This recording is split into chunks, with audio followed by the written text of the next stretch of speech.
This episode is brought to you by the all-new nostalgia podcast No Country for Old Films featuring Tommy and Regs. The first episode releases on the 3rd of December, so be sure to subscribe using the links in the description below.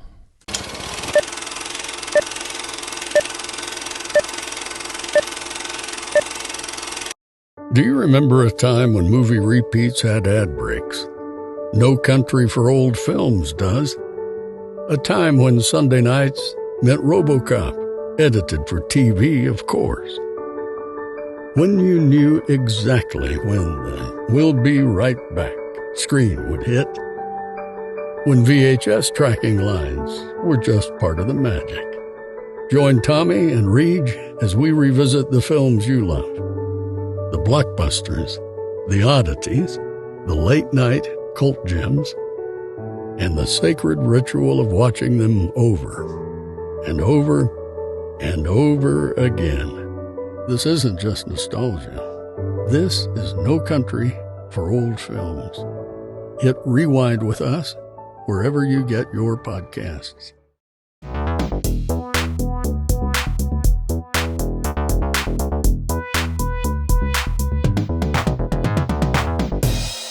Hello, and welcome back to another episode of Podcast Assemble, the show where you come for your rambling geeky download. My name's Tommy, and I am delighted, as always, to be joined by my friend and co-host who is across the pond. It's our resident hunter of the pod, DL. How are you? Oh, good. I'm glad you think I'm a hunter, man. I give off that charisma of being a hunter, of being a main act. Nah, you're final guy. You're absolutely final guy. It's a very good change from the last time we talked about the Running Man. To be quite perfectly honest. I don't know, man. I think I'm the guy that gets shot for getting a burrito, dude. I think I pretty neatly fall into that category. Like, I don't even think it's a debate. Like a fire Mexican breakfast burrito, green salsa. Like, sorry. You're totally fine. I love that you just went straight into your exact order. The Burrito King is telling the world what he is in a burrito. That's what we've always wanted to know. His death meal. His death meal. And as you guys can tell, we are, of course, joined by the beautiful face of our resident co-host. That is Regan of the Film Addicts podcast. Regan, welcome. Hey, what's happening? It's been ages. This is the first time we've had your face on the pod? Yeah, I guess it is. There's been... Wow. Yes, no, that's absolutely the case. Yeah, this is what I look like. Mystery is revealed. Everybody, Podcast Assemble. I'm basically Tommy's less handsome Australian cousin. Older brother. Yeah. Dad. I'm Tommy's Much dad. older brother. Yeah. Fuck you. You do that every time. We're like the same age, man. Jackass. But yeah, it's good to be back. It's good to be back. The last one was, I think we just looked it up. It was Gladiator 2. No, Romulus. Yeah, Gladiator 2. That's almost a year ago. Well, the three of us together, shall we say, this sexy man sandwich of ours, that was pretty much a year ago, almost to the date this will be going out. So, wild. Isn't that wild? You have obviously been on Regan at other times, but it's great to have you back. How are you both? How are you both doing? London? I'm good. It's gray. We're getting through it. Winter's officially arrived. Yeah. Yeah, my mum's like literally on Noah's Ark right now. It's oddly been foggy and hot, but like it's about to go, I think it's like 2 degrees next week. Fot. You beat me by 2 seconds, damn it. It's hoggy. Yeah, exactly. Yeah. It's fot. It might snow on Friday. Is that a London thing though? Because I don't know why I'm doing this like I'm Donald Trump. Is it like a London thing? Because I know London is a little bit warmer than the rest of like the northern parts of England.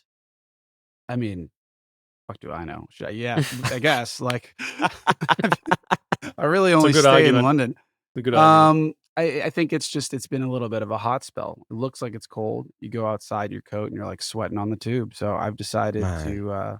I'm just really bad at balancing the knitwear out here.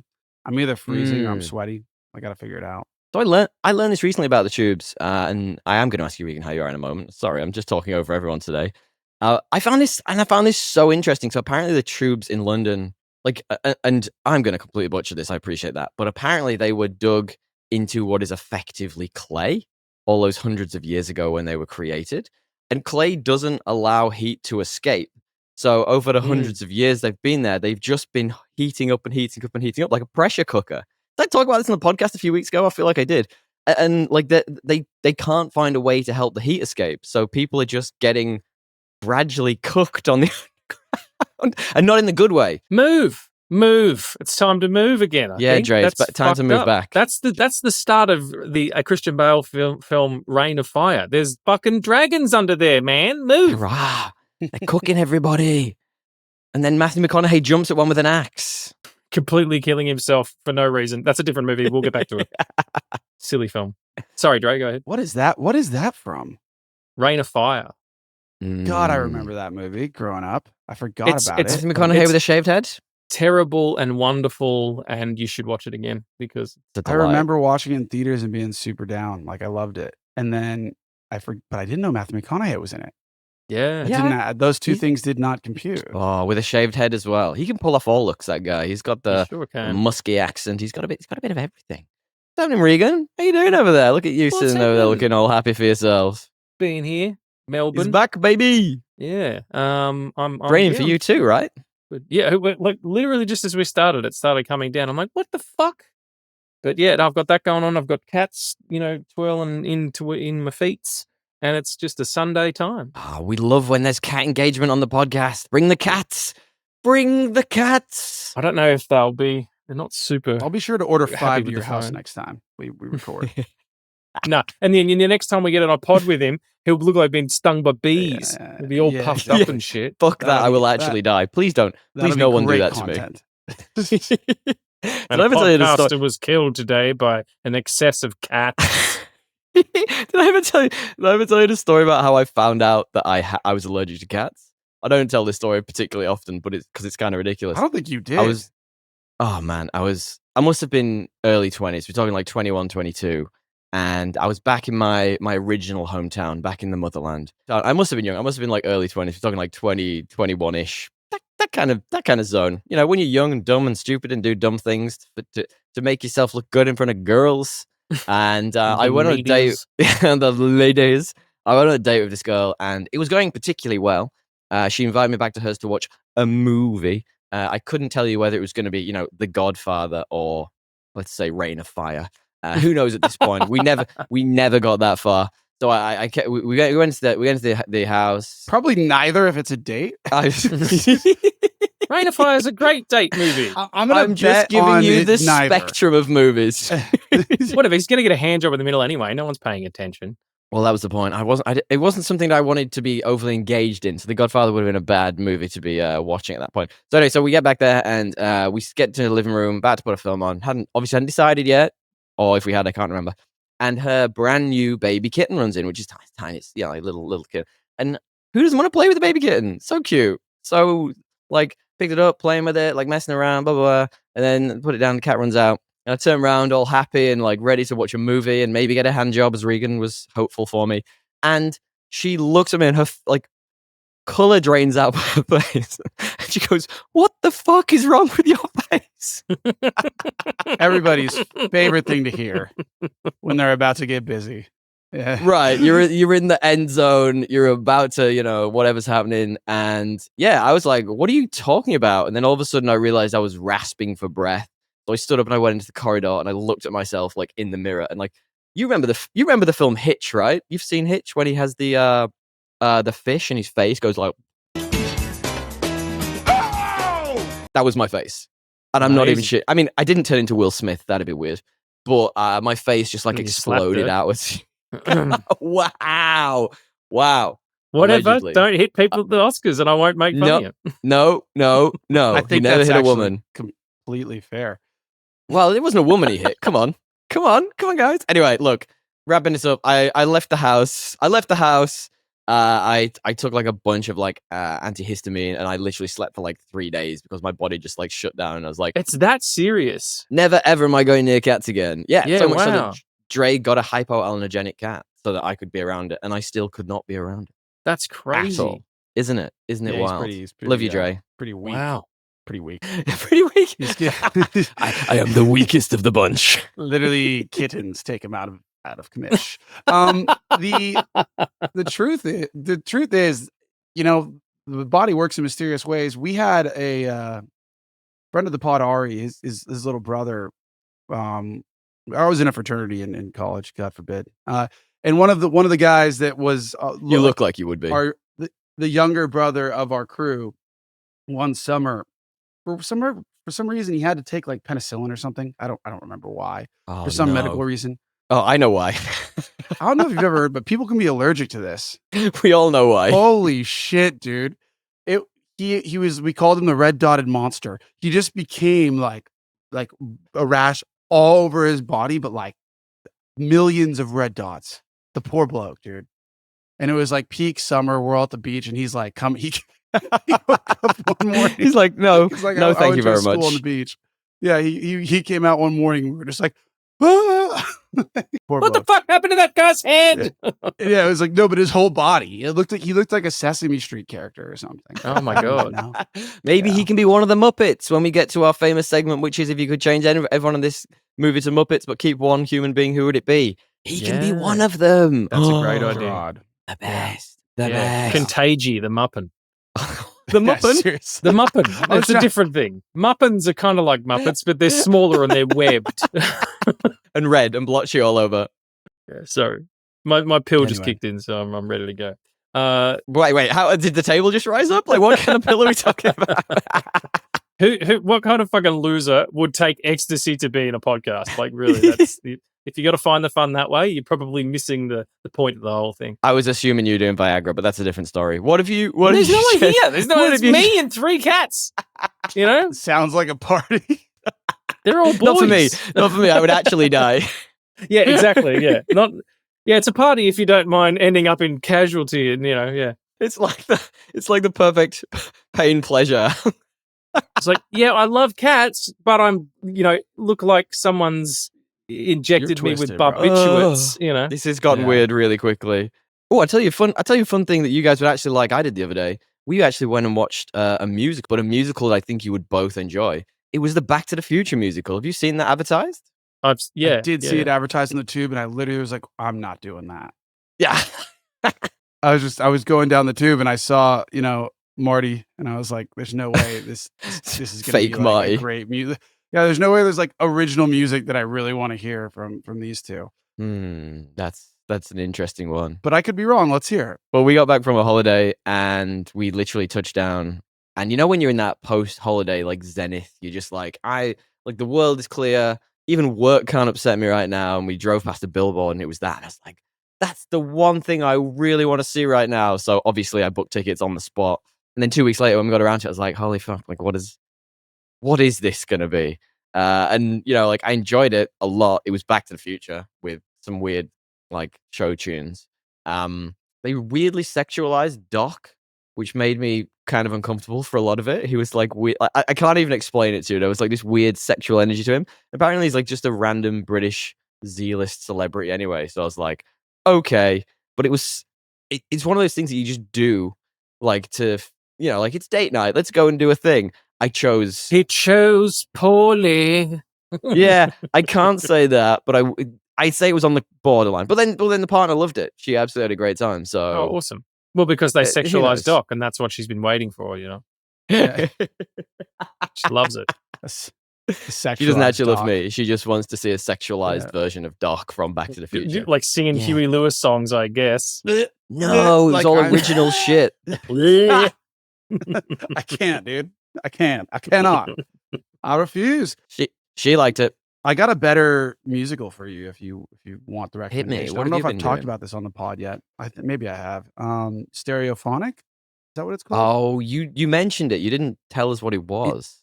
It's I think it's basically inspired by Fleetwood Mac, the story of Fleetwood Mac and their rise and fall and drama, which if you're not familiar, there's quite a bit of it. Inner band relationship drama. And it is 3 hours long. So it is quite long. It's a big big commitment. But it was really good. The music is original. It's amazing. If you like that era of like the best era of music ever, then yeah, you'll like it. I mean, obviously, why wouldn't you? The set is insane. It's super cool. It's like them. I don't know. I almost like don't want to ruin it, but it's like you see it right at the start. So whatever. It's them at the recording studio. So you see like the soundboard, and then you see the like where the band performs, and those are like the two sets. They're interposed on each other, so you can see both depending on the lighting. And it's really good. Yeah, I gotta say, it's Amazing. It's fun. Yeah. I think when you talk about this, I was trying to remember a TV show that my fiance watched called Daisy Jones and the Six. You should absolutely watch that if you like Fleetwood Mac. It is just a Fleetwood Mac story, except with people with different nobody's names. actually saying that because lawsuits. That's, I think, essentially what's happening with this too. Yeah, it's right. the same thing. It's like, it's so obviously Fleetwood Mac and they just can't say it. Yeah. Surely you should be able to sue based on it. Like, it's kind of wild. Like, I was kind of thinking, how do they get away with this? They just changed the names. I was upset that Mick Fleetwood wasn't in the film we're talking about today, The Running Man, again, because he obviously was a big part of the original Running Man from 1987. Without him in, it just didn't quite have the same, let's say, gravitas. It didn't quite have the same. What was the show called that you just mentioned? Daisy Jones and the Six. Very good. Be fully prepared to not to like anyone. Oh yeah. And constantly. then when the end happens and they all get their just desserts or they just have a main, whatever happens, you will fucking love them all of a sudden. You'll be like, oh my God, this story means so much to me. And I thought I hated them all. So we have a regularly running, when we get down to what have you been up to, when we get down further, when we start talking about recommendations and stuff, we have a regular running part of the show that I bring occasionally, and Dre thinks is the most dull thing I could bring, but I love it. It's called shows that I watched in the periphery while my partner was watching them. And this is one of those shows. Doesn't that just sound compelling? Doesn't it just? But this is, so like... Those are second screened. You know that dad meme where it's like, you know how dads start to watch a TV show with you? Like they'll sort of stand and linger in the corner and they'll be sort of like watching over your shoulder, and then out of nowhere, they'll be stood straight onto the TV and they'll be like, and then out of nowhere, they're just sat next to you and they're fully engaged and they're telling you what's going to happen next. That was me. And I was literally sitting there and I was like, I mean, I can't say I went as far as you did, Regs. I didn't love any of the characters at any point. In fact, I fucking hated them all, which is kind of the point, I think. But... yeah. It was definitely one of those shows, and like highly recommend. It's really well created. The music's surprisingly good, even though it's excellent. Like it's well, let's just say it rips Fleetwood Mac entirely off. It's Fleetwood Mac light. Yeah. It's Fleetwood Big Mac. It's so close, but not quite. Yeah, I think you and Gail would love that, Dre. But there are those shows that are like the you said the periphery shows of like, it's your dad basically standing there to make sure that it doesn't have swearing or dicks in it. Porn. And then all of a sudden your dad, that it's porn. All of a sudden your dad's watching, Fraggle Rock with you, and it's fantastic. Who doesn't want to watch Fraggle Rock? Let's be honest. Great show. Yeah. My youth experience was different than yours, I think. It was just Sports Center on loop. There is like a hierarchy of age. The NHL highlights I never knew I needed, But now you do. Guys, look, if you want to listen to us banter about our weeks, feel free to stick around. There will be time codes in the description, as always, supplied by Mr. Matthew Bliss of mbpod.com. While you're down there, please feel free to give us a 5-star review, subscribe, like, all the things. There's things and stuff that help out algorithms. Depends where you are. Do the thing that suits you best. We love you for doing that. Thank you so much. Gents, I'm going to start with Regs here. Regs, what have you been up to, buddy? Well, I've been up to a little something with you, sir. A little side project. I finally pulled the trigger on that stealing you from Dre shit that I've been teasing at for about 3 years. Yeah, no, we're doing a show, and we're not stealing, sharing. Sharing, that's right. The same way I'm sharing you with Eddie. If you're watching this video right now, I don't know if this is how you're seeing it, but Tommy's in between me and Dre. He is the meat in a hunk sandwich. He's now the pod between us. Yeah, Tommy and I have been recording episodes for a new show called No Country for Old Films. All of the links will be in the description. Please check us out. They're all there. It's you can find us in all the regular places where you will also find Podcast Assemble. And yeah, we're basically talking about movies that, from our childhood, from our youth, back in the youth times. And it's been awesome. We've had some great pals on, and we're going to be coming out bi-weekly, and we start releasing in, drumroll please, December 3rd. And if anyone has any interest in this, please check us out. We're going to put a little clip in here just to sprinkle a little bit of magic, to give you a little taster, just give you a little teaser.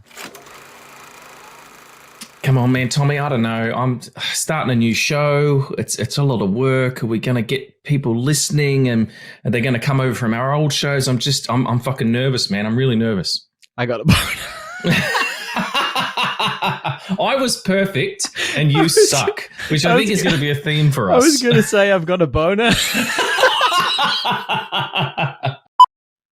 Oh man, Tommy, I don't know about starting a new show. It's a lot of work. I mean, where are the listeners coming from? Are they coming from our other shows? Like, it's just, I'm nervous. I'm really nervous. It's all right. I got you, man. You got me. Who's got you?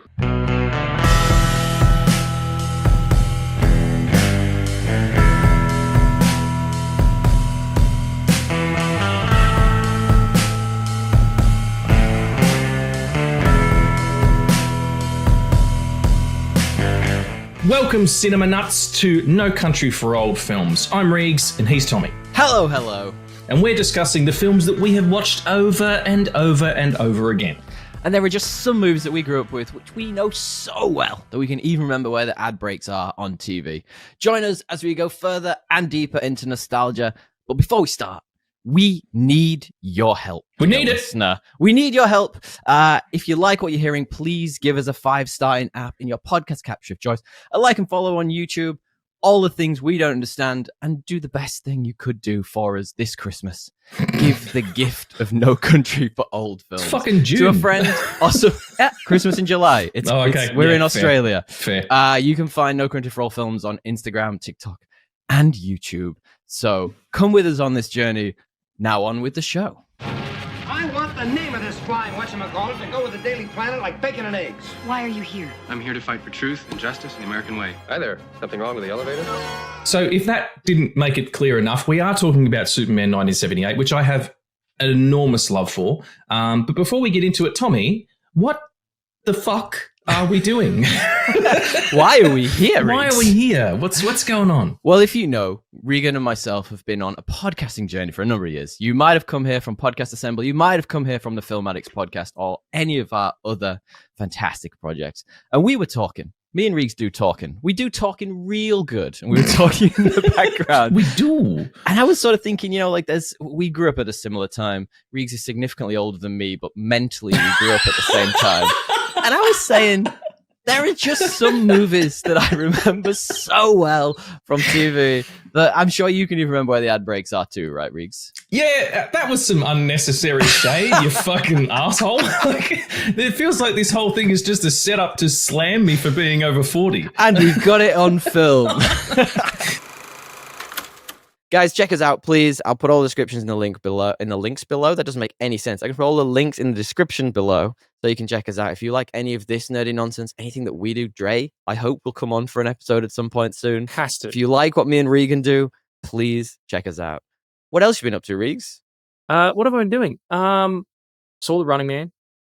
Quite good. We're going to talk about it, so I won't bother. But we've talked about screenplays before. I finished my third screenplay for this year, this week just gone. It's about a boxer, which is cool. Well, if And that's how the you other- think they box, this is not going to be a very good It's like screenplay. that. Like this. Is it Queensberry Rules? I didn't say I know anything about boxing. I just wanted to write a story about a boxer. That's all. No, I know plenty about boxing. I've done it for years. And that's I'm really happy with it. I think it's a really good script.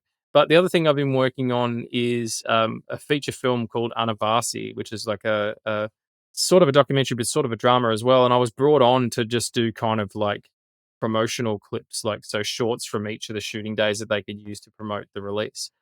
And I ended up like overshooting every day by like 2 hours and getting interviews and all this stuff. And I put together stuff and I've sent it to the director and he's like, dude, just fucking make a making of. So I'm now doing a feature length making of about this film. Love that. Which kind of happened by accident. What's it called? So it's called Anavasi. Anavasi. There's a trailer for it online on YouTube. The director, Christopher Kay, if you want to look him up.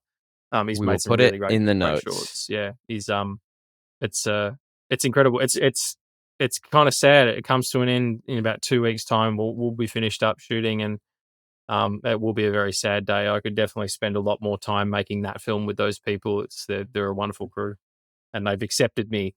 I'm an outsider. Like the only person I know on the crew, like the first, like apart from some of the actors, because I've worked with them before, is the first AD because I shot behind the scenes on his movie, and that's how Chris got in touch with me.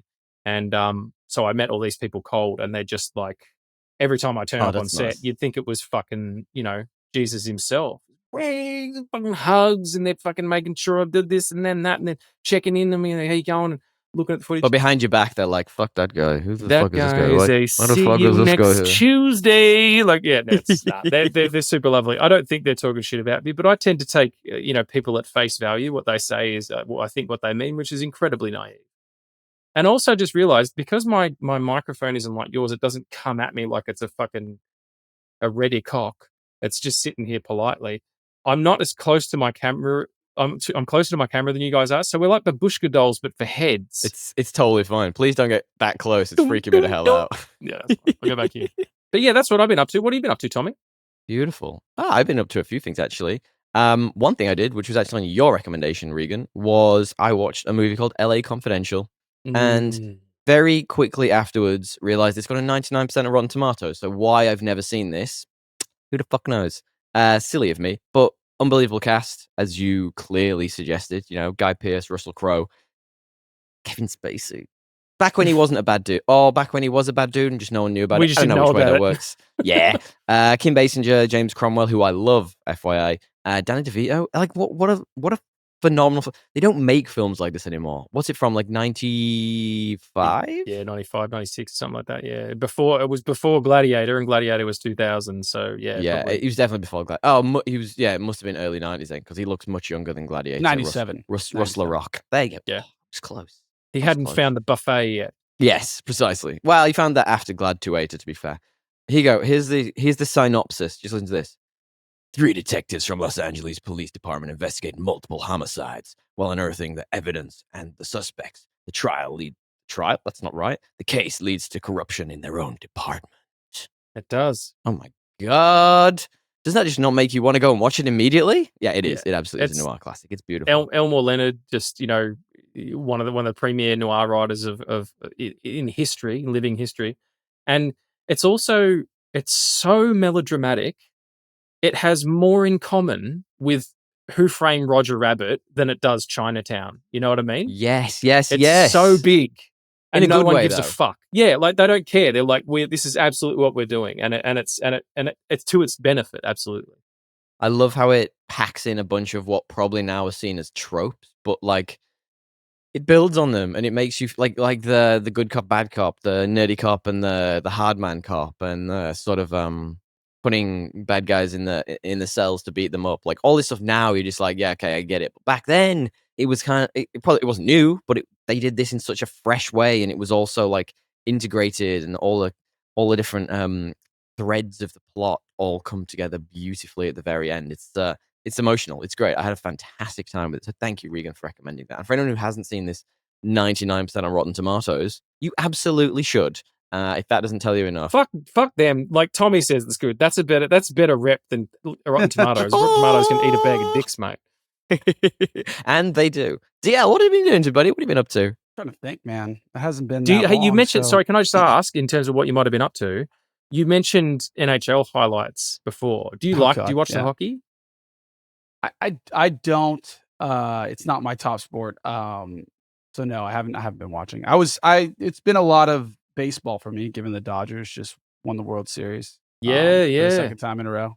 Officially against the Blue Jays. 3 out of 6 against the Blue Jays for America. Nice one. America. I love that it's in America and it's the World Series. I'm surprised it's not the Universal Championship. Not everyone plays in the World Cup either. Most do, though. Do they?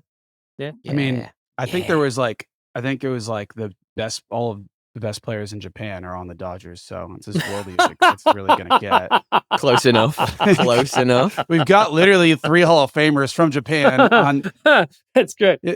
I don't know. Like maybe when England's baseball team gets good enough to be worthy of note, you guys can be included. Good luck with that. We would throw our cricket players to you, but nothing else. Cheaters, aren't they? Big cheaters. Wow. Aussies can't speak. Anyway, go on. It was like a 12 a.m. start for like a week and a half, because that's just what time the game's on here. So it was a tough week, but I was watching a lot of that. But no, why hockey? I do enjoy watching it, but I just never had, never really got into it. My dad. I got into it when I was in the States, and while I was in Canada this time last year, and now I'm fucking watching 6 games a week or something ridiculous. It's just I'm very addicted. No, I've heard it's like one of the best live events to go see in sport. It's the best. Yeah, I'm not a huge sport person. The first time I ever went to the MCG in Melbourne was like a year ago, and it was to film. It was so funny. It was the first time I'd ever been to the MCG, and I was on the ground filming players. The Melbourne Cricket Ground, for anyone who doesn't know. Yeah, it's sort of the big sort of sporting arena here in Melbourne. But it was spectacular. And now I'm a big Vancouver Canucks fan. But it's just because you mentioned that. But what else have you been doing? Not sport. I've been doing a lot of like more reading than watching. I mean, I am trucking through The Sopranos, but I talk about it every week, so it's kind of like I gotta move on to something else. But I've dug into this book. You've probably heard of it. Ooh, you started it.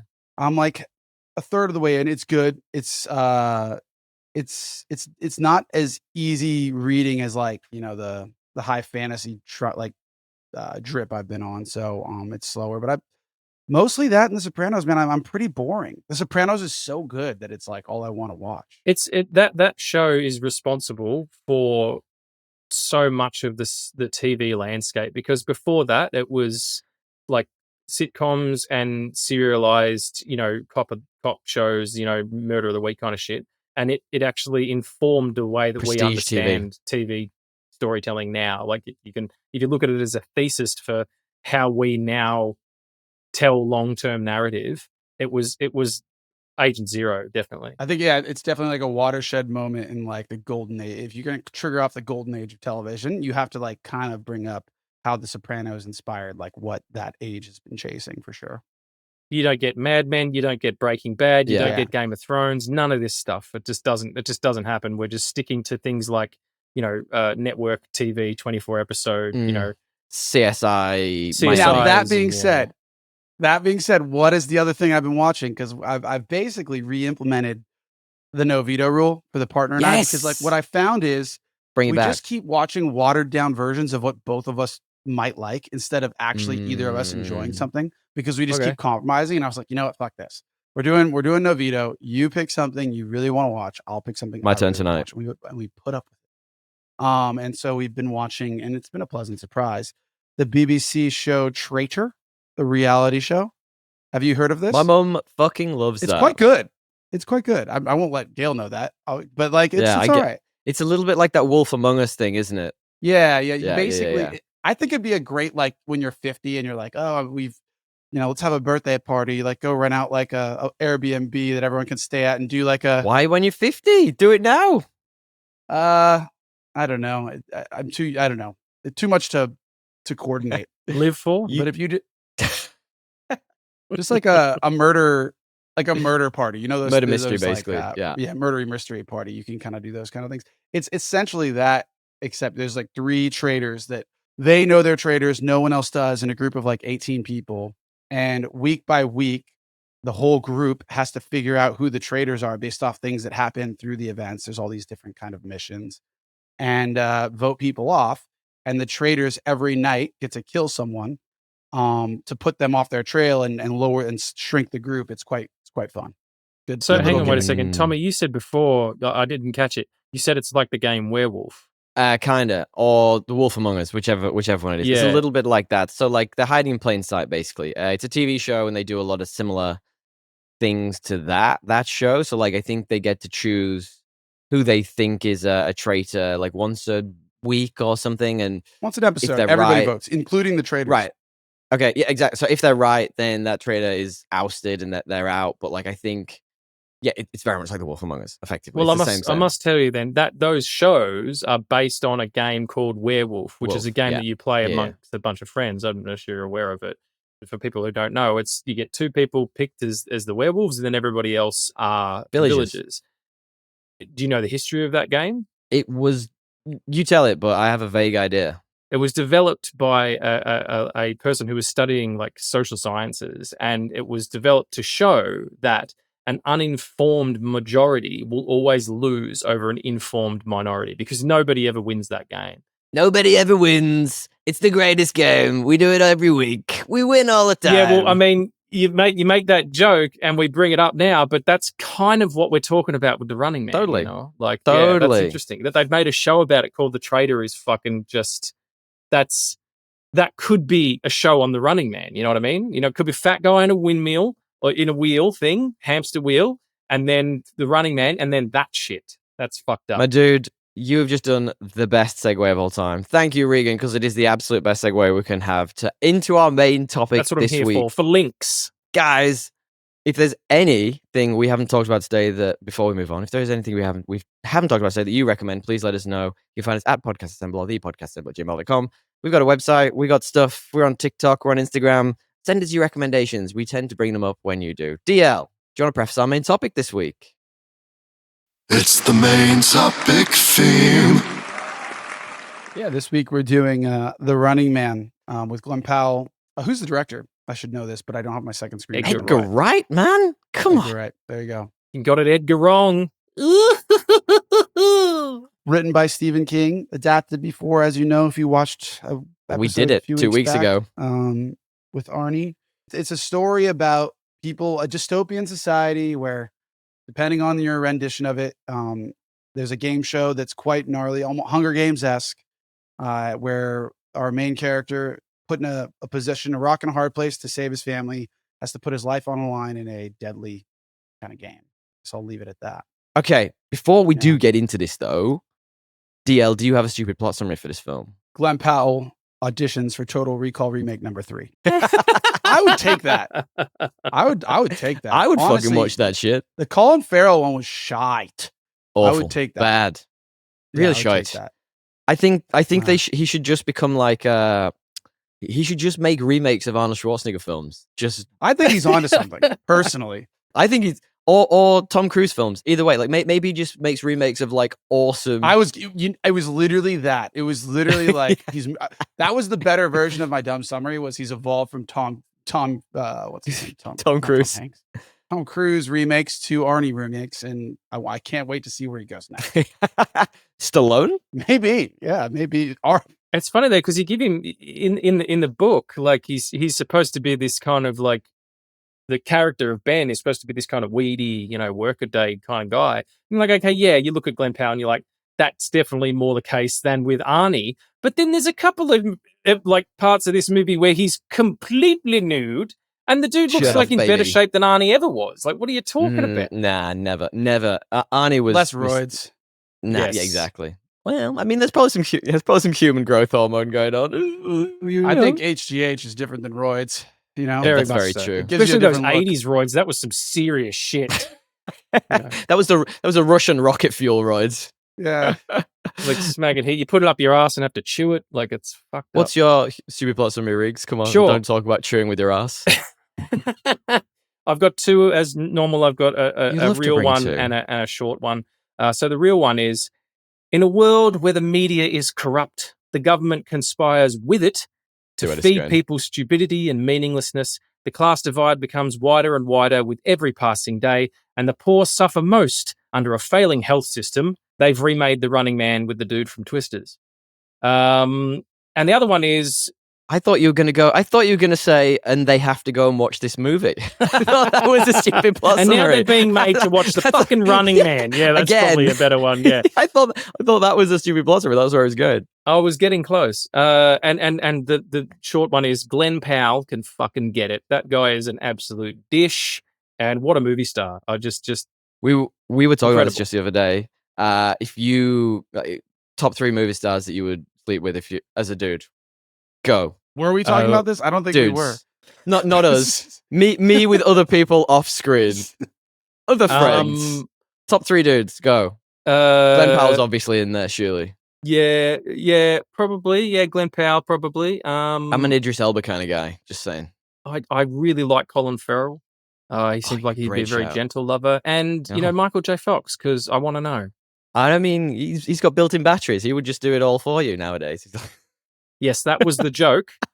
But I was trying to be subtle. I was trying to be my subtle. tired state. And yeah, okay. You flew the plane into the mountain, and it's your show, so don't worry about it. All right. My one is very quickly, in a dystopian world governed by LinkedIn bureaucracy, a desperate father tries his hand at American Idol meets Hunger Games to save his sick daughter. It does feel like this film's got a lot of that LinkedIn weirdness in the background creeping about, but as DL, as you say, quite right. This is from Edgar Wright. Did you say LinkedIn? Yeah, the professional you saying networking LinkedIn site? as in the server? Okay. But how confused. weird everyone is on it. How weird everyone is on it, and how fake everyone is on it. How everyone just tries to live up to this weird standard that doesn't make sense. That's where I was going with that. But as you say, this is Edgar Wright, who everyone knows from the Cornetto trilogy, Baby Driver, Scott Pilgrim versus the World. Has a great cast, as you've already talked about. Glenn Powell, Lee Pace, who you know from Guardians of the Galaxy, The Hobbit, all of those cool things. Josh Brolin's in this. He is fake teeth. Michael's really fake. Yeah, Michael I did Cera's notice that. Did you? Yeah, It's not Those an veneers, accident. Yeah. right away. Yeah. they were big and not Look at dissimilar to fucking when we watched mahjong pieces. Mickey Are you 7. kidding me? Yeah, it's like Mickey 17 that we watched the other day with Mark Ruffalo's huge fake Donald Trump tooth. DL, did you get the sneaky awesome cameo from Entourage? Oh yeah, did you get it? Did you get the No. sneaky Entourage cameo? Debbie Entourage Mazur, who you will remember as she's one of his the publicist. She is one of the Americanos, and she fits that role beautifully. Yes. Beautifully. I do remember being like, who is that lady? And it is his Yeah, publicist, right. Yeah, you're right. Total babe. No. She's Spice of Sugar and Spice. And all things nice. Two Faces, side pieces in Batman Forever, and the other one's Drew That's Barrymore. right, she is. How had I totally forgotten that? Gents, now I've got something to bring back for you. Something we haven't done since Weapons, which is at least 5 episodes ago, because I totally do not keep forgetting to do this. It is time. Bring back Doofy IMDb picture. How do we feel, gents? Oh, I neglected to do it this time. Oh, we've got a good one this time. To set the scene, and Regs, you'll remember this. You won't remember this, sorry, because you weren't on this episode. When we did Weapons, we had an actor called Paul Hurley, who I will ask you both to please quickly describe this IMDb picture. He is frantic parent in Weapons. Can you explain that to our beautiful listeners? Well, I mean, it looks like he just came third in a Arnold Schwarzenegger lookalike competition around, the Commando era. Sitting on a rock in a very pornish pose. He looks like Peacemaker. He does. You said that. It's somewhere between Jean-Claude Van Damme and Peacemaker. Yeah, you are. You absolutely are. Yeah, at least I'm. So that is our current champion, gents. Now, the challenger this week is just a weird one. This is motel guest Mark Heenahan, who explain that to our beautiful listeners, please, DL. What is this? Is he like a substitute Teletubby? Is that what he is? I think he was actually a Teletubby. I think Or was he he must have actually just been a Teletubby. Who knows? But I love that that's his picture. Who's the purple Teletubby? Does anybody know the purple Teletubby? No? Donatello. Sorry. Yeah, exactly. How did you not get that straight away? I think this is perfectly goofy enough. And the fact it's on a green screen as well makes it even weirder. Fucking bananas. And the It's a eyes are massive closed. show. It's not even a good picture. It's like, what is happening with this IMDb picture? So let's take a quick vote then. We obviously have Paul Hurley, who weird Arnold Schwarzenegger / Peacemaker vibe on a porn pose rock, versus Pinky and or Dipsy or whichever it is. I kind of feel like if his biggest role is being a Teletubby and he put his face up, it would actually be worse. It'd be 'Cause I weird. wouldn't- Yeah, you're absolutely I right. actually think this is par for the course for given what he's done and his Yeah. top role. It's like, hey, if you're looking for someone to get in a suit and jump around a bit, And I'm fuck. your guy. I'm Yeah. your main man. I don't know. Maybe he's got it confused with his. Well, check what his serious Tinder profile is. But also, Tommy, I love the fact you sent us screenshots. I love that your phone is on 99% charge.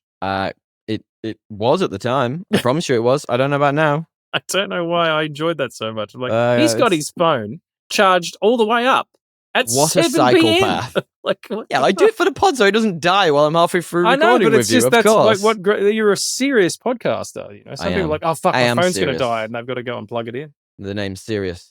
Tommy Serious. Serious pod. I don't know. What the fuck is happening? Can someone please tell me who's their favorite of these? I've got to go with Dre. I reckon it makes more sense to have your picture as a Teletubby if you were one than to have yourself look like, sexually threatening Arnold Schwarzenegger. Some random dude. Yeah, with Teletubby as your top credit. Like, I don't know. Yeah. If that guy's top credit was, muscle-bound pedo, then he would win. That's totally fine. My God, Matt, put in what Mark Heenahan's top credits are. If it's not Teletubbies, then I'm going to veto you both. But we're going to stick with Paul Heaney, Hurley Paul for now. Are we saying Hurley Paul as well? Like his what's name, a great name. It's also his name. It's like that is great weird. fucking name. Surely that's backwards. That's why I said it the wrong way. That should be the one of the hunters' names in this movie. Yeah, it's a transcription error or something. So we've definitely got a winner here, and it's remaining our current champion. Is that correct? Yes. Awesome. Let's talk a little bit about this dumb movie then. Stephen King himself called this movie, I quote, fantastic and die hard for our time. But who knows how much cocaine he still is or is not on right now. Allegedly. He's still coming down. Allegedly. He's coming down from the 80s still. Dude, he blacked out and wrote like 10 books. What a fucking legend. Now, they were probably mostly gibberish. Yeah. Was it? Okay. No, some of them really good. But then also, there's a child sex scene in fucking It. Like, cocaine's a hell of a drug, friends. Cocaine's one hell of a drug. It is. This is getting a bit of a critical bashing at the moment. I don't know how across that you gents are, but the critics have been pretty hard. Like, I don't like reading critical responses to things if I'm going to podcast about it beforehand. But it's quite hard to avoid. Like, if you just Google this, like, I just did a very quick search, and this is not doing well. It lost out of the box office, I believe, to both the films that came out recently. One is Predator, I think. Sorry, incorrect. Predator had a 73% dip, but it's losing out to Now You See Me 3? Now You 3 Me? Like, what? IP. How is... Yeah, but so is The Running Man. I don't understand that. So, like, tell me about this film, gents. What did you think about this film? Can I just say really quickly just about like that whole thing? And I was in a conversation with someone about it the other day because the movie, the Sydney Sweeney's new film about the female boxer Christie isn't doing well, and people are like, "Oh, it's bombed the box office and this." It's the gins. In absolutely no way is anybody talking about whether or not it's a good movie. Like, yeah, okay, so it's not making any money, but that doesn't in the same year that Aliens came out. Crocodile Dundee was the film that got nominated for the Oscar. So what the fuck do critics know? Like, I don't consider myself a critic. I come on podcasts and I talk about movies with my friends. I'm not critical in that way. I don't think you should listen to my opinion over your own. I'm just, telling you how I feel about certain movies, whether they're good or bad, but I'm not a critic. And I love that about you. It's fucking ridiculous. Like, this was a good fucking time. Like, and it's not a remake of The Running Man. Really good time. It's a more accurate adaptation of the book. When there is the Arnie one, I'm sure you talked about on your episode, the Arnie one was such a departure, from the thing. It's nothing like the book at all. Like, so zero sexual chemistry with any of the characters. Yeah, people need to subscribe to my kind of baseline thought process, which is there's something to be said about shutting the fuck up and just let people enjoy things before you kind of tear it down. I 100% agree. I think the problem with the box office part is whatever is made next is dependent on how things do at the box office. So if a new IP is created and it bombs and they make another Avengers film and it makes $1 billion, they're going to make more Avengers films. And that's really sad. And I actually hate that. 'Cause and I'd love to know Dre's opinion. I had a lot of fun with this. And I do see where some of the critics are coming from, some of the criticisms, but that didn't change my viewing experience. I had a great fucking time with this. Dre, how did you feel? I don't know what the critics said, so maybe I'm just going to sound like a critic right now. I enjoyed it. It was long. It was long. I think that's the main thing. About half an hour too. It was long, and there's elements of I got Coleman Domingo. Sorry, I just forgot about it. Yeah, there it is. We're going to talk about there it is. Coleman Domingo's in it. There he is. And yeah, he I was forgot to do phenomenal. The joke. Sorry, Dre, you were saying. It's better when you forgot. I forgot. Yeah. So we agreed he would just shout it randomly. The critique I would give is it's too long. It's not towards the end, it got a little unbelievable to me about I got pulled out of, I think I got pulled out of some plot holes, I feel like. And I also got distracted by is this a serious movie or are they doing the 80s camp? Totally. I feel like they didn't pick one. Yeah. And they totally really struggled with that line. Yeah. And so that was partially why the plot holes, cause if it's a campy movie, I don't worry about the plot holes, but it wasn't for half of it. And so I really enjoyed the first half a lot more than the back half. Yeah. And there's one, okay, right. So my main problem with this movie, you've hit the nail on the head. I think they're the two key, like low-hanging fruits for this film to go after. I think my main problem with this film was that it didn't feel like an Edgar Wright movie. Like, I feel like those campy bits and the bits that were fun and they were like, sprinkled with a little bit of quippy dialogue, like not just shitty like Avengers quippy dialogue. I mean, like actually like sharp quippy dialogue. That was when Edgar Wright shined. This isn't an Edgar Wright movie. This just feels like a paint by numbers, corporate built film that Edgar Wright directed. Doesn't make sense. Like, if you go back and you watch any of his films, like he's done satire on, on the police state and stuff like that. Like, just watch Hot Fuzz. It's like one of my all-time favorite movies, and we are absolutely going to have to do that on our podcast, No Country for Old Films, Rig. He can do that. And it felt like it almost feels like there's either something that's changed in the edit, or this has been made by committee and he's just had to create what he's been told to create, because this didn't feel like an Edgar Wright film. It didn't have any of the sass, any of the vibe. Like, think about Baby Driver. It took like the bare essentials that it could from that stylistics, like the music, and then everything else was just by committee. I don't know. Is that how you felt, Reeves? I definitely noticed the tonal imbalance that Dre was talking about, where it didn't know if it wanted to be, Christmas tree gladiator opera man, or listen to me. I'm talking about the state of healthcare, the healthcare system in the United States now, as we talk about it. Like there was a lot of that, and the whole angry man fighting for justice kind of thing. I mean, there was some really poignant moments where he said it's, giving that message to his daughter, and he says it's possible to be kind and strong at the same time. And like, so there's that. And then there's the whole bit with Michael Cera, how he's like, no, I'm literally going to call the bad guys because I want to kill a bunch of them and all that shit. But which I kind of enjoyed, but like, I enjoyed it too. Would I have enjoyed it more if like that was just the tone of the movie? The whole film was like that. Yeah, absolutely. Yeah, it's like pick a side, Yeah, and I think it works on the fact that Glenn Powell is just an absolute charisma machine. But in terms 100%. Of Edgar Wright, there's a couple of flourishes. Like, there's a shot from the trailer that's in the film that you didn't know in the film was actually shot from one of those drone things, and it's where he runs out, he's getting fired at, and he sort of slides down and into the half-dropped elevator. Yeah. I thought that was going to carry on for like 2 minutes, that whole shot. Could have easily done. And then I was like, oh, that's an Edgar Wright shit. But no, it cut and just went straight to another over 2 shot. And it was, like that the flourish wasn't there. Agreed. Look, I'm going to get into, we're going to get into this a lot more. There's a lot to talk about here, I would assume, but so just a high level, very quickly, we're back. It's a new running man. Obviously, say it's Glenn Powell. This time he's got 30 days. I think that was maybe one of the problems with the pacing. He had 30 days to stay away from the hunters, and they sort of had to span that out a little bit. But it is a game created again to numb the masses. But the real question, which we have to keep coming back to, and we will always keep coming back to, is if you could remake this movie right now with one human character and everybody else is replaced by Muppets, who do you keep as the human character? Coleman Domingo. And that's not me just shouting his name again, but that's who I would go with. In fact, whoever's out there listening right now, they haven't made a Muppets movie in a really long time. Fucking make a new one. I don't care what it's about, but have Coleman Domingo do the Michael Caine bit. Because that would be fucking amazing. Just any Michael Caine bit. Yeah. Just remake a Christmas Carol, a Muppets Christmas Carol, but put Coleman Domingo in the Scrooge role, and I will watch it. Brilliant. I want to reverse this and say, like, if we could make one character a Muppet, you can do that. It would be Michael Cera. That's great. Yeah. Oh, yeah. And don't explain it. Yeah, and he's just a Muppet. He's just a Muppet, yeah. I do love the idea of that Michael Cera character just killing a bunch of people, killing a bunch of Muppets. Wouldn't that be fucking weird?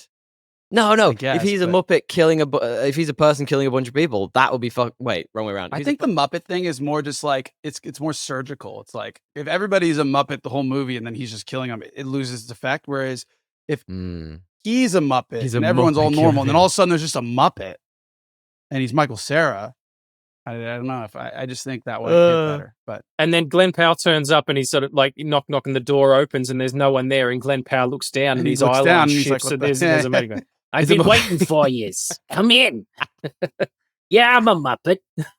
There's also an argument. I don't know, it sounds like Joe Pesci, but whatever. Yeah, why does it sound Joe Pesci? There's also an argument to be had that what's his name? Get Everything with Guns in the Air. Josh Brolin is the only human character with those teeth. How could you replace those teeth on a Muppet? It wouldn't work. I'd love that. It's great. Or each of the individual teeth are a Muppet. And you push in for close-ups, and they're heckling him, like the two guys, Slater and Waldorf, the ones who sit up there. This will never get old. I love this joke.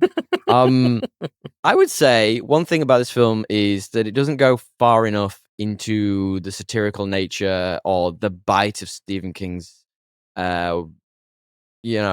expectations for this around media and class struggles.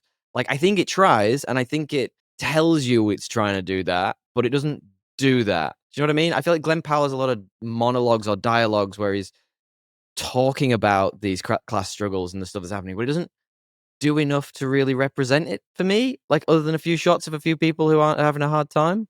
He's spitting it out, and there's no nuance. The only time that it gets really interesting is when he thinks that his family's...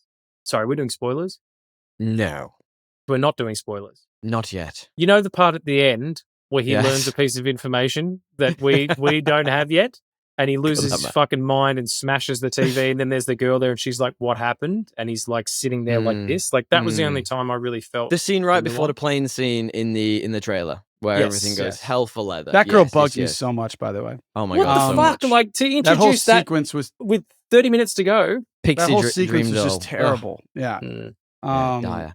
Was she supposed to be the one from the Arnie? The one that Arnie took to the airport in that film. Was she supposed to be that character? I couldn't tell. That is a loose thread that just like got thrown back in, probably. Right. Yeah. She was obviously under duress. Conchita Alonso, I think her name was. The woman from... Yes. I don't know. The woman from she didn't get to go on vacation, though.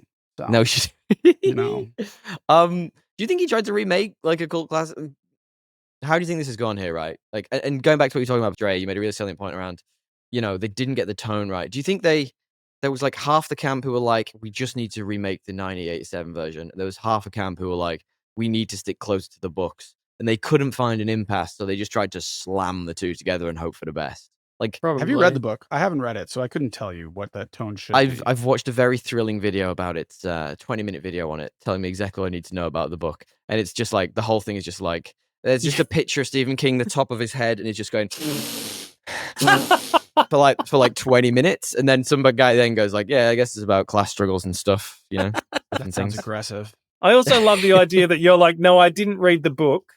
I watched a 20-minute video on the book. Like, Tommy, you're the problem, mate. You're one of these motherfuckers in the crowd going, yeah, I want to choose Fisto. Oh no, that's the original one. Sorry, they don't do that in this one. You know what I'm saying. Is it like an intensely dark book like most of Stephen King's, or is there like a bit of campy humor? From the minimal research I've done, yes. We talked about it last time we did this film 2 weeks ago, but yes, 4 weeks ago now, who knows? So yes, it is intensely dark, and it is intensely what's the word I'm looking for here? I've got it written down here. The word I was looking for there was satirical. Yes. I mean, you can be like dark comedy satirical. You can be, more intensely dystopian satirical. I guess, interesting person to I would venture to guess that if you cast Glenn Powell for this role, and you just want to make this dark, like really, really dystopian movie, people in the room were probably like, that is not his playbook. We need to have some level of camp. Like, he is a comedic, charismatic character. And I would argue that that's probably what the debate was, once he was casted as the dude. Well, here's a question then. So if you can pick 3 of the top male actors right now in Hollywood who were considered before they picked Glenn Powell for this, can you guess who they are? And I'm going to give you a clue.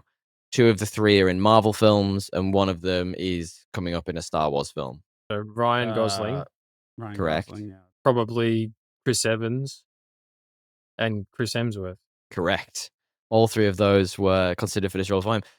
I mean, this is a very different... I feel like this film steers more towards the original with a Ryan Gosling in, because I feel like although he does have that humorous chops, I think he could also do... Like, you watch Blade Runner 2025, whatever it is, and he can do those sort of like darker moments, those sadder moments, living in that dystopian future. But you put Chris Evans or Hemsworth in this is a very fucking different movie. This is steering back towards Arnold Schwarzenegger, right? Especially if you get Chris Hemsworth, is because of all the dumb steroids. Shit he does. Yeah, steroids. I like Chris Hemsworth. I just think he's on chemicals. Way too much HGH. No, I also just wonder like why you have to cast this like action ripped star for this. That also takes me out of it. I'm like, if you're this like paycheck to paycheck person, you're not looking like that.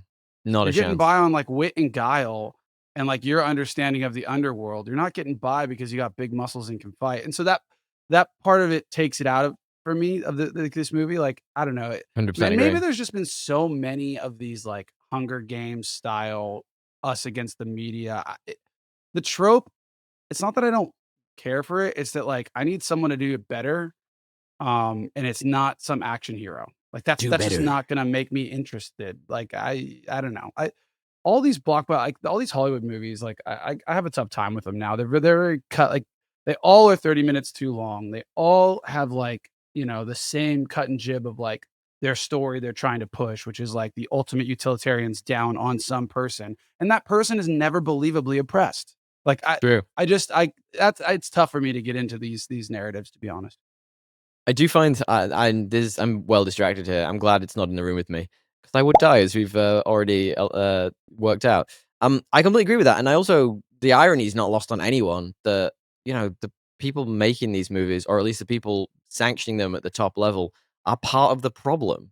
Do you know what I mean? Like, why are you spewing this message to us when you're the ones who are partly creating this, huge disparity in wealth? Like, that's lost on no one. I find that really disheartening in many ways. God, this got real dark. That group, and it's it is the sort of left wing media that sort of forgets that they are in the system, and it's when they acknowledge it that it makes more sense. And you're right, Glenn Powell is Hollywood good looking.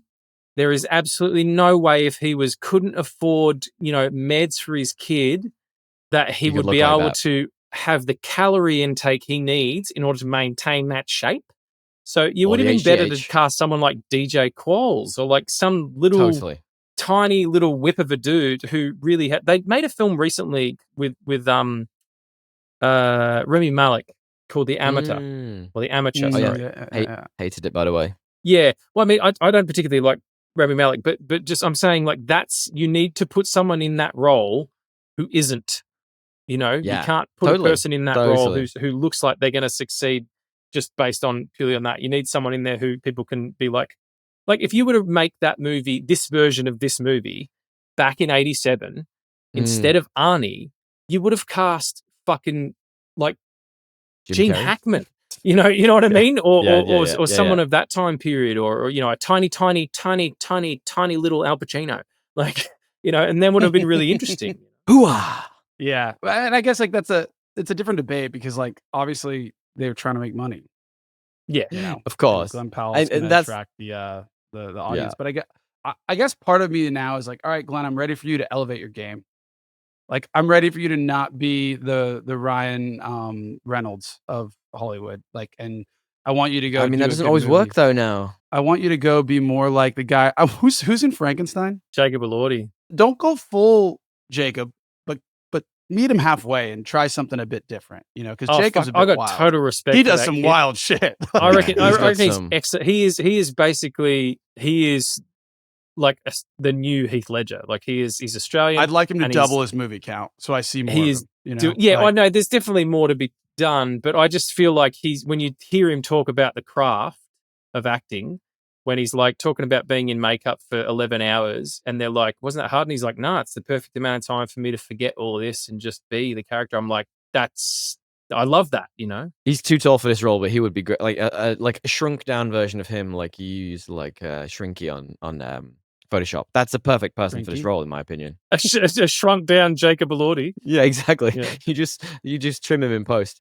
Or you get like the way I think about this is like it should almost be like, and this is probably going too far, but like Christian Bale in like the Pianist. Like that's what this character should look like. Machinist, that's right. Pianist. Pianist is also a skinny guy, but for very different reasons. Very skinny guy. Adrian Brody, another character who would have been perfect for this film. Just saying. I do think one thing as well that you mentioned what they called in the previous movie. They weren't the Predators. They're called the Hunters in this movie. I've totally forgotten what they call off the top of my head. They're called the Hunters in the original as well. They're all particular characters. Like really, there was only the one guy, and I can't remember his name. Well, they really reduced the role of them in these, and it was not interesting. They all just looked like generic army They look dudes. like G.I. Joe Lee figures. You wanted more Christmas tree lights. Yeah. Yes. I wanted a Christmas tree opera singer or Yeah. a dude with a chainsaw. Like, at least they had some like cool thematic deaths. Whereas in this, like, what was fun or cool or thematic, except for Lee Pace's character, maybe we'll talk about in spoilers, like, it just lost a bit of its pizzazz, a little bit of the movie magic, you know? Yeah. I was seriously waiting for it. I was waiting for, like, okay, so who's your gladiator? She's like, Sub-Zero! And out comes this huge guy named the Professor. Like, that's fucking awesome. And then, because I watched it, I saw that for the first time, like 2 nights ago. I messaged Tommy about it. I was like, I've never seen this. Oh, you hadn't seen it before? No, Yeah. I don't know why. Yeah. Like, it just... I can't explain why. Particularly great film. It is campy, but It's getting a renaissance after this has come out. It's basically rubbish, but it was enjoyable rubbish, you know. That was a film I watched when I was way too young. But I think what you were saying, Dre, about everything kind of coming out, you're like, all right, come on, you're gonna have to work a bit harder than this to get me. Like, we're not all here for fucking Minecraft. We need to be thinking about other things. And Tommy's right as well. Like, they do try different things, like Christie or like the Smashing Machine, and people don't turn up. But that's the same thing that happened in the 70s with indie cinema. Like, it builds over time. This film looks like every other film that has come out of its ilk in the past 5 to 10 years. Anything post Endgame, they're not. There's no real dedication to, like cinematic language. To even Edgar Wright's lost individual his language. Flourish. Yeah, cinematography all looks really flat and digital. Like. And I understand everybody shoots on digital now, but there's a way to do it. I mean, if you like talking about Frankenstein, if you look at something like that is one of the most beautifully shot films that's been made in the last few years, and it really sticks out by comparison. You know, it's really funny you say that. I have to jump in while you're talking there because this is interestingly, and I'm ruining one of my trivia true or false here, the first film shot entirely with digital cameras by Edgar Wright. Yeah. So previously he used the format to shoot some scenes in Baby Driver and Last Night in Soho, but it was never all of it. And all of his previous cinematography was done on 35mm Kodak. So, like, and you can tell, like, it is flat and it is a little bit like dull in terms visually. I mean, visually dull.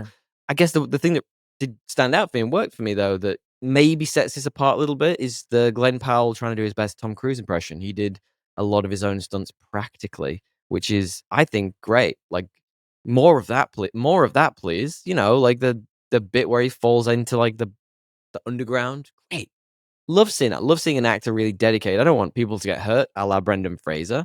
Shout out to one of our upcoming episodes on The Mummy, which sexual awakenings all around. But like, I want to see more of that. Like, at least make it look real. You know, a weird way to spruik our new show is to talk about it. The movie we're talking about causing sexual awakenings for everybody. That's I mean, if it's going to get people through the door, whatever. But yeah, I'll do whatever I can. The Mummy is a great film. Great film. Fucking excellent. They're talking about bringing back the original cast to do a new one, which I find. I don't need that, but The Mummy's a great film. I'm down. I don't need to see The Mummy. I'm down, but I'll watch fucking any of it at this point. Just talking about that, you know, about the possibility of a Mummy sequel, like, you know.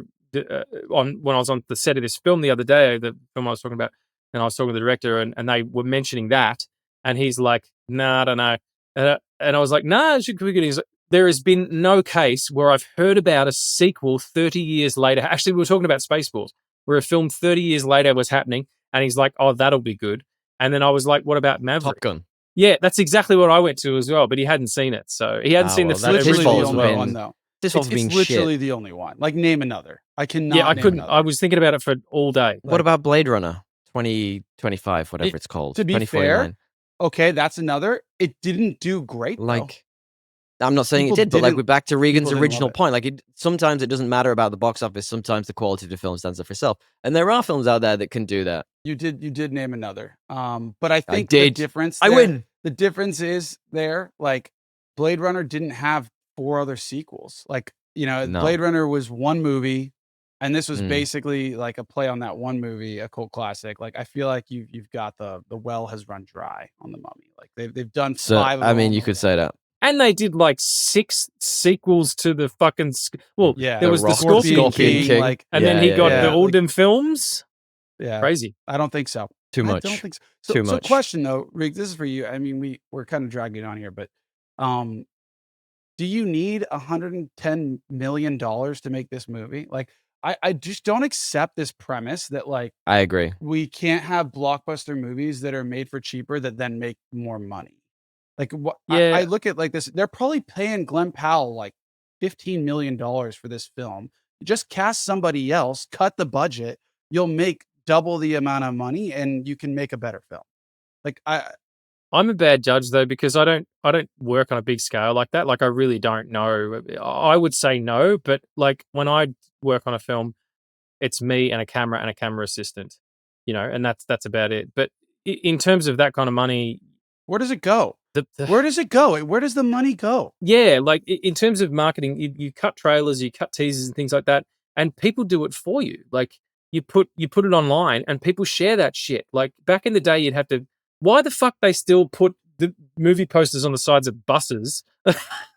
No fucking idea. That must be super expensive. So, but just in terms of salaries are always going to be big. There's a lot more stuff in terms of tax and things like that going on. So yeah, I really don't know. I didn't know that was the budget of this film, and that's disappointing because it didn't look like all that money was on the screen. It did not at all. They think it made between 20 and 25 million in its opening weekend, which not bad, but it's not like knocking blowing the doors off anything. And the way the cinemas work now, like it's not likely to get a lot of time in theaters to get legs and maybe find like a cult audience. It'll be on digital. Right. soon, And the part of the problem with that is as well, like if, as I say up top, like it's getting a bit of a critical bashing, which is going to stop people going in even more so.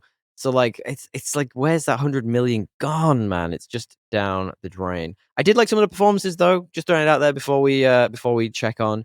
You've mentioned a couple of the great ones. He is completely miscast in this, but I do love Glenn Powell's charm.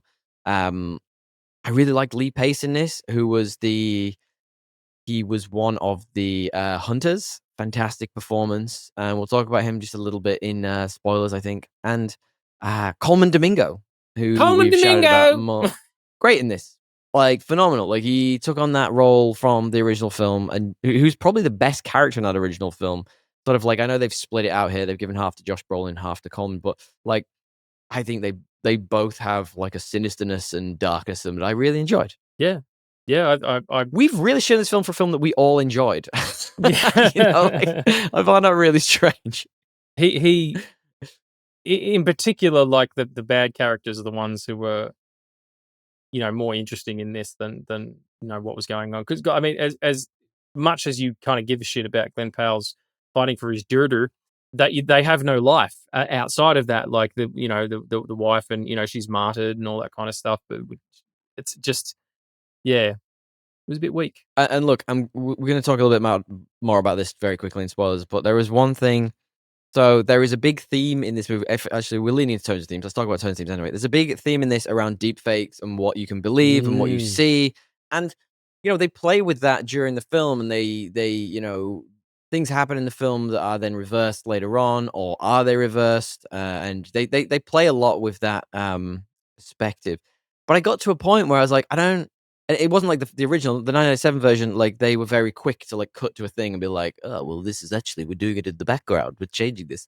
But it made me question everything I was watching all the time, and I didn't get a lot of enjoyment out of that because I was like, "Oh, could this just be another trick?" Because they do it early, then they do it in the middle, and they do it again at the end, and I'm like, "Oh, am I really watching this?" And they didn't have the guys in the back, the cocaine guys in the background, DL, who were in the studio, who were all betting on who was going to die first. They didn't have that. And that really I thought that was one of the funniest parts of that original film. I was like, make them all Muppets. That's what we talked about. Make them the Muppets. So like that whole deepfake thing kind of took me out of it a little bit. Were there any other tones and themes that you guys wanted to talk about?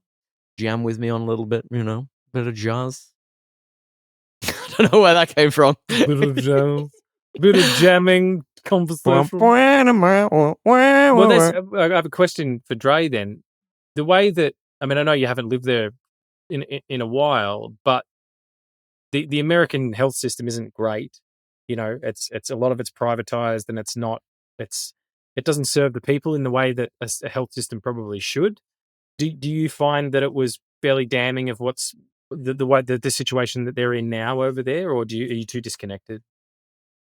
Well, I'll be real. Like, I never had to figure out the health system because the way it works, this is going to be a bit boring for podcasting, but up until 25, you can be on your parents. And so I was on my parents until literally I left. And then I got free healthcare in Australia as a part of my You're welcome. having a visa. Dreamy. You know, I mean, you pay for it, but you know, it's going to some good stuff. And then here as well, I've had private as well through work. So look, I think that it investigates that at a surface level. And frankly, that's such a complicated. And here's why I'm tired of these dystopian things. I don't need any more glossy, you know, glaze over investigations of why healthcare is tough in America. I need someone to go actually look at the complexity of it and present a perspective from both sides that educates the people on why this is so fucked. And you know, I didn't get that in this movie. I just got more. This is bad with no real hard work that, you know, in my opinion, to inform or put a perspective or ask a question that is a little bit more nuanced than, you know, good, bad. So they definitely touched it, but it, like most movies that touch it these days, which is like honestly 50% of the movies that are dystopian talk about it, it didn't add anything for me. Nuance is a great word there, and one I feel like this movie lacked. It was categorically a hammer to the face. Like it was not, it was no nuance, no subtlety at all. But I feel like it missed its target because it was thinking that it was educating people on these issues in an entertaining way on a base level, and to hit those and have people come back and have the conversation that we're having, right? Yeah, but I mean, like the people they're actually aiming at in terms of who are going to go and see this are the people who are watching The Running Man. Do you know what I mean? Like the people in that audience and the people who, like the grandmother who's like, you killed people and your wife's a whore or whatever the fuck it is. Like if you show someone a video of something on their telephone and you say something in that video and they are inclined to believe you algorithmically, that's it. You've won. Like whoever it is, you've won that argument with that person.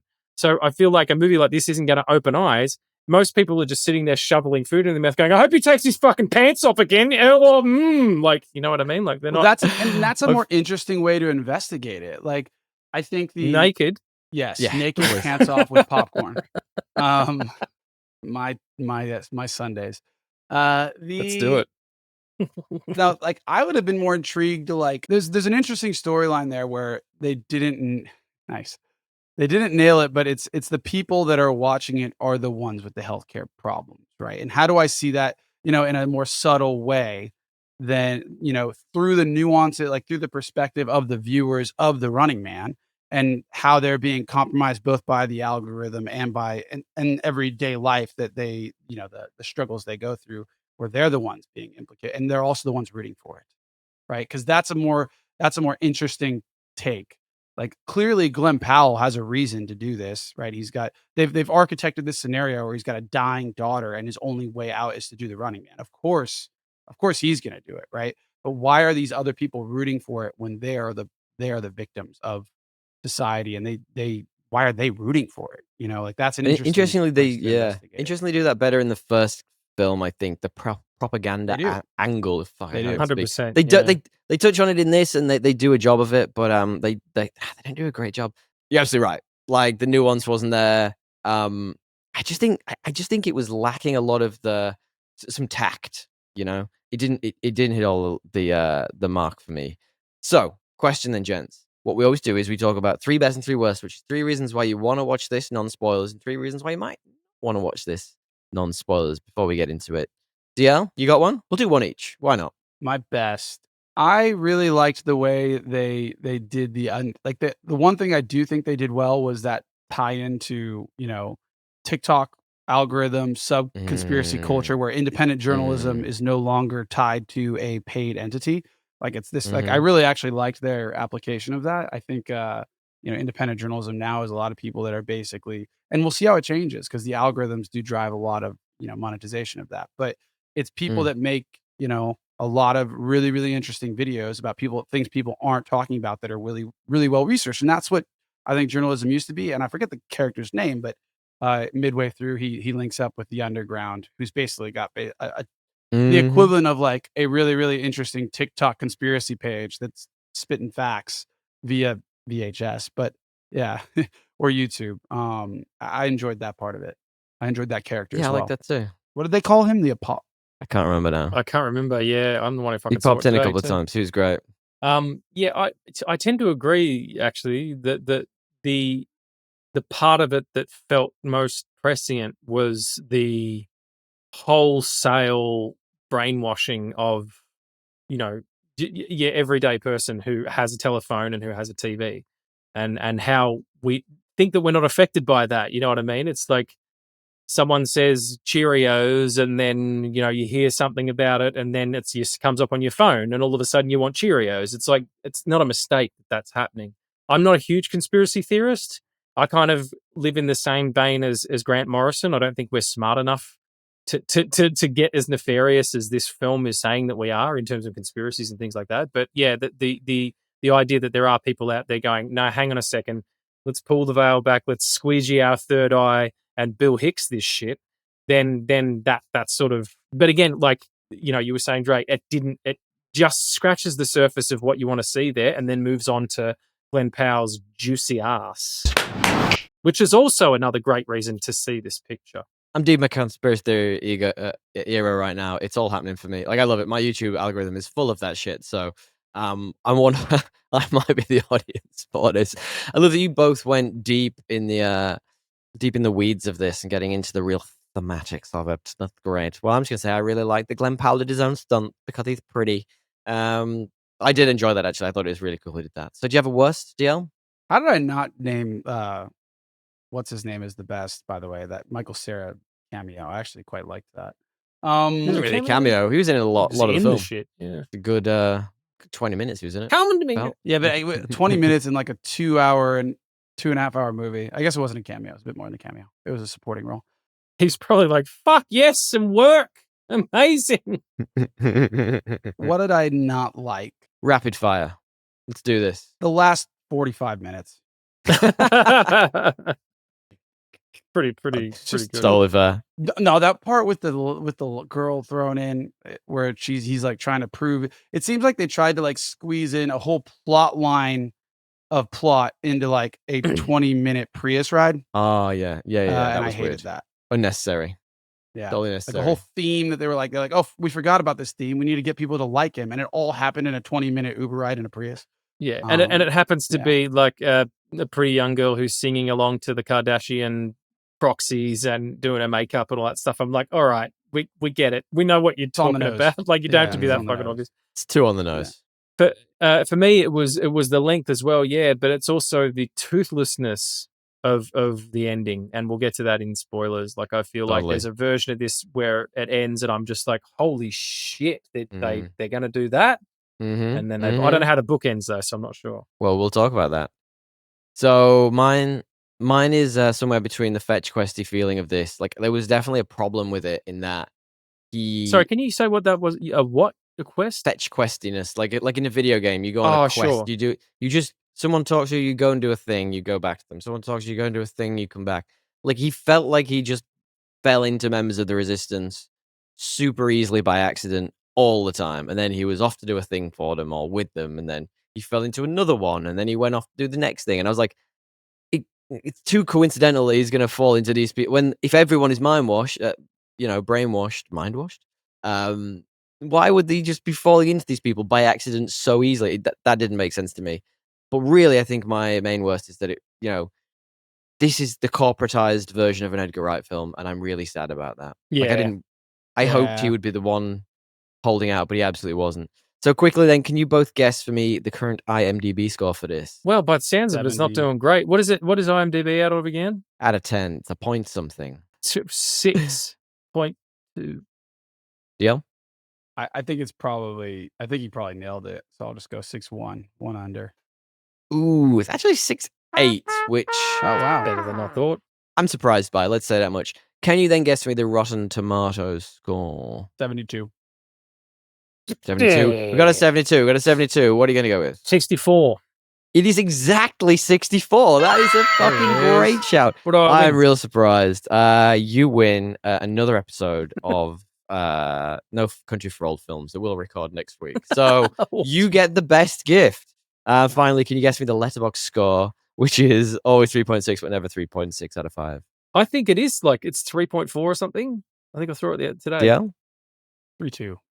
When I did this, when I wrote my notes, it was 3.4, but then just today I checked and it's 3.3. We both went outside of it. I don't know how that fucking else. Make up your mind, everyone. What we've got to ask is this better or worse than most average movie we know, which is right now and will always probably be Aquaman 2018, and why? DL, what do you reckon? It's better, I guess. Yeah. Better. I'm not going to like die on that hill, but Aquaman's better or Running Man's better? Running Man's better than Aquaman. You reckon? I don't know. I feel like Aquaman does what it wants to do better than this film. Like, this film's trying to do a bunch of stuff that doesn't. Mate, watch Aquaman again. It's so boring. Aquaman. You watched it again? No, but like if you do, I've watched it twice now over the last. Oh, you're telling me to watch it again? Yeah, it's so fucking boring. Why have you watched it twice? I don't know. I think honestly because I fell asleep during the first round and had to rewatch it because when we watched the other Aquaman, I had to watch the original. I don't remember. Oh, I think if But you were reviews to do it properly, you buy the 4K disc, you get a decent sound system, you roll a big ass Bahama joint, and you just sit back and watch the colors. Like, I think that's probably the best way to watch Aquaman. But I just feel like Aquaman succeeds in its intent in a way that this film doesn't. And it also has 100% is a James Wan film. Like, it's got his fingerprints all over it. Like you're saying before, Tommy, this is an Edgar Wright film without Edgar Wright. It's like when Sam Raimi directed Doctor Strange. I'm like, there's 3 shots in this where I can tell it's you, you know? Yeah, agreed. I just think I had more fun with this. Like, at the time, I remember sitting there and I was watching it, and I know we've just torn it to pieces and we've said how crap it is and all the things that are wrong with it, but I had fun while I was watching it. I don't remember having that fun while I was watching Aquaman. I remember being in a cinema with my mate being like, what are we watching? So at least I can say, I think this is better, but I mean, I'm not saying by much. This is better than the most average movie we know. But weren't you at the time when you were watching Aquaman half getting a hand job and having an allergic reaction to cats? Well, I never got to see that film, but if I had have been, I would have been. That would have made it the greatest film of all time. It might have been a pretty average film, actually. Yeah. Let's do some spoilers. So, like, you talked about the ending of the film, Regan, which is you see, or you believe you see, Ben Richards flying a plane into the building, the conglomerate building, effectively, or is it the TV station? Who knows at this point? But that is from the book. That's directly from the book. And I think like that ending, if it stopped there, you just go like, yowza, that's the statement. Yeah, that's great. I love that. Yeah, ending there. But go back, a few minutes where he shows him footage of the hunters turning up and fucking murking his wife and baby daughter. This is what I was talking about before, though. How do you can you believe that? I didn't believe. I was watching and I was going like, "Oh, this is just another trick. He's just telling him what he needs to hear to get him where he needs to go." If they can doctor any footage they want, they could clearly easily doctor that footage. That would not be difficult. That's absolutely. You're absolutely right, and that's would be a great way to have used that lulling you into a false sense of security throughout the film of thinking nothing's real, and having that be actually real, and having both of his. The reason he was doing this end, and then when he flies the plane into the building, that's darker than I first thought. Okay, but anyway, you know what I'm saying. Like, I just feel like if it had have been that, if it had have been that, like that would have been great. But yeah, if his family had have actually died, and if they had have actually flown the plane, and that was the end of the picture, that would have been amazing. There is not a studio on planet Earth that would greenlight a film that had that ending these days. Absolutely not. It's like The Mist, Oh, 100%. And I really enjoyed that ending. I do think that, like, again, the lack of nuance in this ending, and DL, like, you tell me what you think, but like the fact that, Ben Richards actually escapes, and the footage is why would they doctor the footage of him escaping? I guess it's to stop people believing he's alive, but like, surely, like, what does it matter at this point? Like, they've got to stop a social uprising regardless if he's dead or alive. It doesn't make sense to me. Yeah. Very true.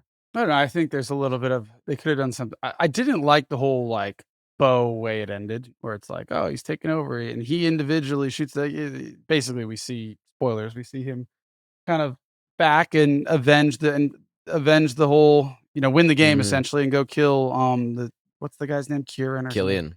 Dan Killian. Yeah, like he literally goes and does an uprising in the studio and kills the main antagonist. I much prefer a vaguer ending where we see they go into the studio. I like the idea that there's like that the studio misses an edit and the underground like finds something that they can then claim in conspiracy theory land that like, hey, maybe he survived and let's push the uprising on. That's much more applicable to today's world and feels more real. And I think they should have left it there because I was basically tuned out anyway after that. When they got to that last bit, Dre got tired of this movie. I'm with him. When he started and you said like appearing to like his wife, and because obviously his wife didn't die, she's at the end of the fucking film. So like when he starts appearing to his wife, and I totally checked out at that point. I was like, I don't. What if this is real? Like, who cares at this point? Like, yeah, that was. And you're absolutely right, That last 15 minutes, absolute best 15 minutes, fucking garbage. Absolute garbage. I was just like switched off. I quite liked the idea that Lee Pace was the original runner the one who got to 29 days, season 1 who got 29, and he'd taken the deal. I found that really interesting that like there's only so much running you can do before it catches up to you. So you do one of the two things. Did you hear that, everybody? That was some fucking deep shit. That was deep. That was deep as a bird bath, mate. There you go. It's about as deep as I get these days. They call me the tip for a reason. The 2-inch Punisher. That's the joke. That's the dichotomy of the two of them, though, right? Like, there's one who will go the distance and one who won't. I think we've lost Regan, DL. He's gone. Which one is it? Let's just let him. Which one goes the distance? When you say that's why they call me the tip, who's they? Who are these people? The network. The network call me the love tip. it. That's the new show they're bringing out after The Running Man. Just the tip. Just the tip.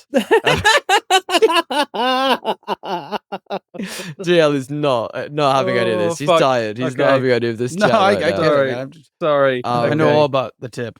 Don't make it worse. It's not news to me. The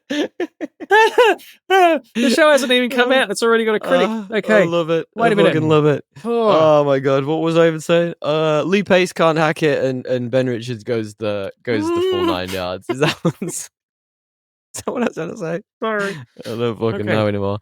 I've lost the plot. Does anyone care about the end of this film? I mean, like you said before, I had a really good time with it. I'm not slagging it off at all. We're just here to talk about it. I think on the surface, this was a lot of fun. If you scratch a little bit, you start to just see all the holes, and I think that's probably what we've been saying. Let's do a bit of trivia, true or false. Let's wrap this up. DL, Regan, are you ready? Yes. Wait 1 sec. Excellent. Paul! Look at that little cutie pie. Look at the face on him. Look at the little cutie pie. Hello. He's the fluffin'. All right. You will kill me. Okay. Gents, trivia true, trivia false. Original star Arnold Schwarzenegger appears in a cameo in this film. Is that true or is that false? Yes, he does. 100% it's true, yeah. Yeah, absolutely is. He is actually the photograph on the $100 bill and apparently gave his full blessing to this version as if they needed it, so we're going to make it anyway. Yeah. And Glenn Powell in that lead role. Fabulous. Love it. Trivia true, trivia false. The book the movie's based on was published in 1982, but the story takes place in 2025. The film this year has been released. Is that true or is that false? Correct. Stir it up and say false. It is correct. We talked about this however many weeks ago. We talked about this. Yeah, it is. God damn it, Dre. Why don't you remember more than the tip? Exactly. You got to remember the whole shaft of the show, all right? Yeah. I remember the tip, but none of the other stuff that we talk about. Wild. Trivia true, trivia false. The runner Jansky, who we didn't talk about the other runners. I felt like they were real. I quite like the idea of the algorithm picking people, but like it didn't need to be talked about. Is identified early because he calls attention to himself while flirting with a cashier at a restaurant. This is a reference to how Luigi Mangione, a man who is accused of murdering healthcare company CEO, was apprehended. Is that true or is that false? I have no idea what you're talking about. I feel like you made that up, but if it was, it'd be deep. Yeah, false. Actually true. It's a real deep cut. I really like that one. Yeah. Apparently he was caught because he lowered his mask to flirt with a cashier in a restaurant. That's a real It is deep true. cut right there for you. Yeah. There you go. Finally, then. Oh no, I did my other one about the 35mm codec. So you can both have it. You both got as many as you got right. Everybody wins that time. Yeah. Well done. Excellent. You guys both smashed it. Ultimately, don't scratch under the surface of this film. You just enjoy the big silly action. Watch the flashing lights. Do what Regan said for Aquaman. Maybe just roll up and enjoy yourself. Big old spliff with the cross on it. One of those ones that you light from four ends and just have a good time. What's that from? That's from Pineapple Express. It is, yeah. Great movie. Serious joint. Gents, thank you so much for sticking with it. We genuinely really appreciate it. Regan? Yes. Where can everybody find you? On a motherfucking show with you, bitch. It's going to be amazing. It's I really am so excited. It's going to be so much fun. And Dre, you're going to have to pick your sort of favorite childhood taped onto VHS film and come on and talk about it. The first episode we're going to drop is on Superman 1978, which is one of my favorites. And it's going to be a really good time. So you can find me there, or my other show that I do with my podcasting buddy and hetero life mate Addy, the Film Addicts podcast, and we're in all the same places too. So come on down, check us out. It is all fabulous content. DL, do you want to wrap up the show, my guy? Hi there, dear listener. This is Tommy from the future. We had some technical difficulties with the end of this episode, so thank you so much for sticking with it. We were wrapping up anyway. I wanted to say a huge thank you to Regan for joining us. You can find him everywhere. You can find him at No Country for Old Films podcast. That's our new podcast. We're on Instagram, TikTok, all of the above. And the first episode is dropping on the 3rd of December. Also, please give us a 5-star review. It really helps with things like algorithms, all the stuff we don't understand. And as always, a big thank you to Mr. Matthew Bliss for editing and mastering this week's episode. If you'd like Matt to be part of your podcasting team, get in touch at business@mbpod.com or just head to mbpod.com to find out about his services. And if you want to hear his dulcet tones, you can find him at Rethink Podcasting. That's Think Podcasting. Super wholesome content, fabulous think pieces about podcasting in general. Likewise, you can find us at Podcast Assemble or thepodcastassemble@gmail.com. All of the places. Technical difficulties over. Thank you very much for sticking with it, and tally ho.